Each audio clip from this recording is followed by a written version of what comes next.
Good morning viewers, আমরা শুরু করছি আবার এক নতুন ব্লগে। সকলকে স্বাগত।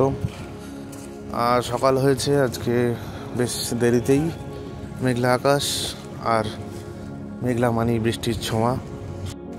আজকে সারাদিন ধরে চলবে বৃষ্টি আর বৃষ্টি, আর আমরা ছুটে চলব কাজের মধ্যে।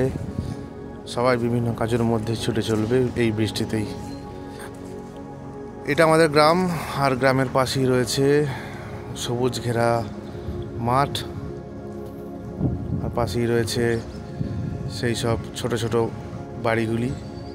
গ্রামের মাঠে এখন রোয়া বাঁধার কাজ ভরপুর চলছে। মাঠে চলছে ট্র্যাক্টর, আর ছোট ছোট বাচ্চারা চলেছে স্কুলের পথে। স্কুলের গাড়ির পিছনে পিছনে আমিও ছুটে চলেছি।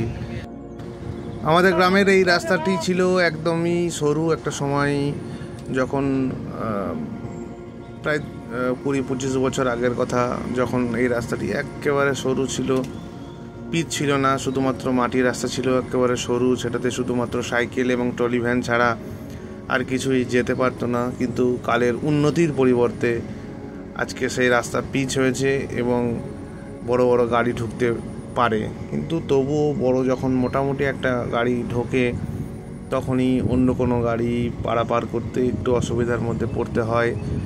আর এই রাস্তার পাশেই বড় বড় বাড়ি। এই রাস্তাটা আমাদের বাড়ি থেকে প্রায় 5-7 মিনিট লাগে বাইকে, বা হেঁটে 15 লাগে। আর এই রাস্তাটা পেরিয়েই আমাদের যে মেন মার্কেট, সেই মার্কেটে আমরা পৌঁছে যাই। এই মার্কেটটা আমাদের গ্রামের বলো, আমাদের আশেপাশে যত গ্রাম রয়েছে সেই গ্রামের সব থেকে বড় মার্কেট। এই মার্কেটটা থেকেই আমরা সব কিছু কেনাকাটা করি, আর এই মার্কেটে থেকেই আমরা বড় হয়েছি, সব কিছু দেখেছি। ছোট ছোট দোকান ছিল একটা সময়, সে দোকান থেকে আর বড় বড় দোকান তৈরি হয়েছে। গ্রামীণ মার্কেট হলেও আমাদের এই বাজারে সকালের দিকে খুব ভিড় হয়। খুব বাজারে অনেক লোক আসেন বাজার করতে, সবজি কিনতে, মাছ কিনতে, মাংস কিনতে। আজকে আমরা চোখে পড়লো এই যে সামনে আপনারা দেখছেন, এই যে মহিলা, পিছনে দুটো বাচ্চা, একটা বাইকে 3 জন চেপেছে, সেটা ঠিক আছে, কিন্তু হেলমেট নেই কারো মাথায়। আমরা এত খবর দেখি, এত কিছু দেখি, যে এত অ্যাক্সিডেন্ট, দুর্ঘটনা দেখি, তারপরেও আমরা যাই কেন বেপরোয়া হয়ে পড়ি, আর আমরা প্রশাসনকে দায়ী করি। কিন্তু আমাদের দরকার পর্যাপ্ত পরিমাণে প্রোটেকশান নেওয়া, হেলমেট পরিধান করা। কেননা এই হেলমেটই পারে আমাদের জীবনকে বাঁচিয়ে দিতে। একটা হেলমেটই পারে আমাদের এই মূল্যবান জীবনকে বাঁচিয়ে দিতে। কিন্তু আমরা সেটা করছি না, সেটা এর জন্য দায়ী কিন্তু আমরা নিজেরাই।